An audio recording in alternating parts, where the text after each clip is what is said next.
Le Grand Matin Sud Radio, 7h-9h, Jean-Jacques Bourdin. Damien Bancal, bonjour. Bonjour. Merci d'être avec nous, spécialiste des questions de cyberintelligence et fondateur du site zataz.com. Damien Bancal, hier matin, je recevais le ministre de l'Intérieur, Bruno Retailleau, et il me disait que si la loi avait été votée, eh bien, cela aurait permis d'éviter des attentats. Quelle loi? Le gouvernement va introduire une disposition contestée dans la loi contre le narcotrafic, permettant aux autorités d'accéder aux conversations des messageries cryptées. Messagerie cryptée, bon, il y en a, hein. WhatsApp, Signal, Telegram et même d'autres. Hein, Damien Bancal. Oui, complètement. Il faut savoir qu'aujourd'hui, tous ces outils qui nous permettent de communiquer permettent de chiffrer la communication entre vous et moi. Voilà, la mission est clairement de rendre ça beaucoup plus confidentiel et inviter en fait les pirates à aller voir ailleurs, ne pas pouvoir les intercepter. Oui. C'est une vraie problématique. Par contre, pour nos autorités, c'est sûr. Oui. Alors, il y a combien de messageries cryptées aujourd'hui, Damien Bancal? Elles le sont quasiment toutes. Pourquoi? Parce que ça a été aussi un argumentaire marketing. Oui. Faire comprendre aux utilisateurs, voilà, aujourd'hui, on vous propose vous pouvez de dire communiquer. ce que vous voulez, vous êtes tranquille. C'est ça, quoi. C'est carrément ça, oui. Ça veut dire qu'il y a impossibilité pour une personne non autorisée à lire les communications, à voir ce que vous envoyez comme photo, ou tout simplement à regarder les vidéos, vous pourriez vous communiquer. Oui, bien. Alors, le gouvernement veut des exceptions, veut donc introduire une disposition permettant aux autorités d'accéder aux conversations des messageries cryptées des narcotrafiquants, par exemple, ou des futurs terroristes, ou de ceux qui envisageraient une action terroriste. C'est ce que nous disait hier matin le ministre de l'Intérieur. Alors, c'est un argument recevable, mais c'est un argument qui n'est pas reçu par tous ceux qui tiennent à la confidentialité. On a clairement ici affaire véritablement à une histoire de morale. Ce qu'on appelle ça l'utilitariste ou le kantien. Je m'explique.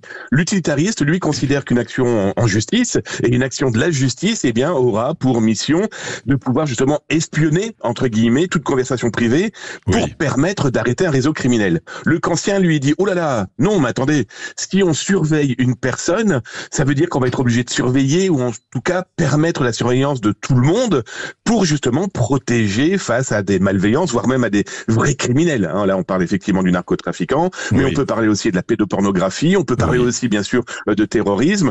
Et la problématique, elle est là. C'est jusqu'où la justice, la loi va permettre, eh bien, cette surveillance, sachant qu'aujourd'hui, on a tous un espion dans nos poches, qui est le téléphone portable déjà de base. Mais si en plus on peut permettre, parce que faut-il le rappeler, ça sera par exemple permettre d'écouter aussi, de déclencher une caméra, ou de lire les messages, voilà, c'est quand même très complexe et je vous cache pas que voir cette décision prise, parce que ça fait quelques années quand même, depuis les années 70 que tout le monde réfléchit à ça, c'est compliqué, c'est vraiment très compliqué. Est-ce qu'il y a des solutions à trouver pour être entre les deux, pour permettre aux autorités d'avancer bien dans la lutte contre le narcotrafic, contre le terrorisme, contre la pédocriminalité, et en même temps permettre de préserver une forme d'anonymat et de préserver la confidentialité?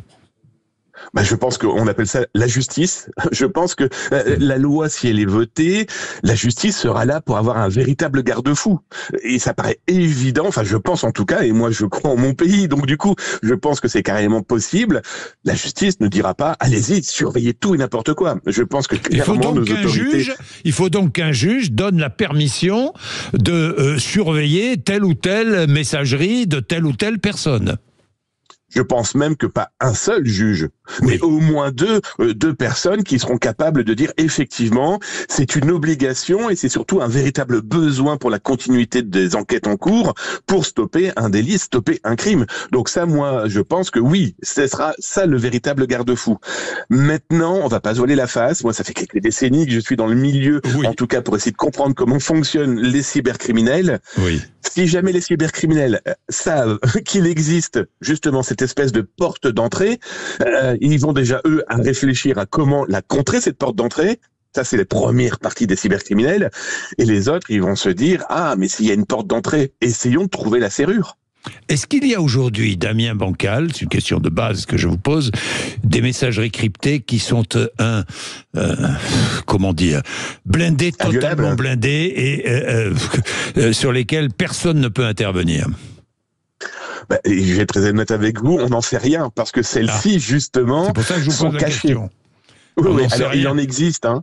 Là, on n'en sait rien, non, parce que faut-il le rappeler quand même, nos autorités, qu'elles soient policières et gendarmes, ont arrêté il y a quelques mois, quelques années, des messageries ultra sécurisées vendues dans des téléphones spécialement conçus à cet effet.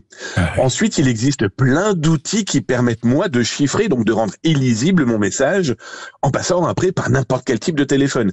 La problématique, elle est là, c'est que si on explique à des narcotrafiquants, à des vrais professionnels, malheureusement, du crime, que les téléphones peuvent être écoutés et autres, ils vont mettre eux leur propre couche de cybersécurité.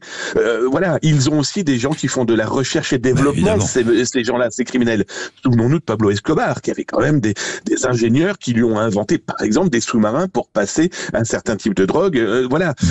Donc les nouvelles technologies, c'est aussi malheureusement pour ces criminels un outil sur lequel ils mettent de l'argent pour être le plus discret possible. C'est une véritable course, hein. Ça c'est malheureusement la vraie problématique qu'on a devant nous.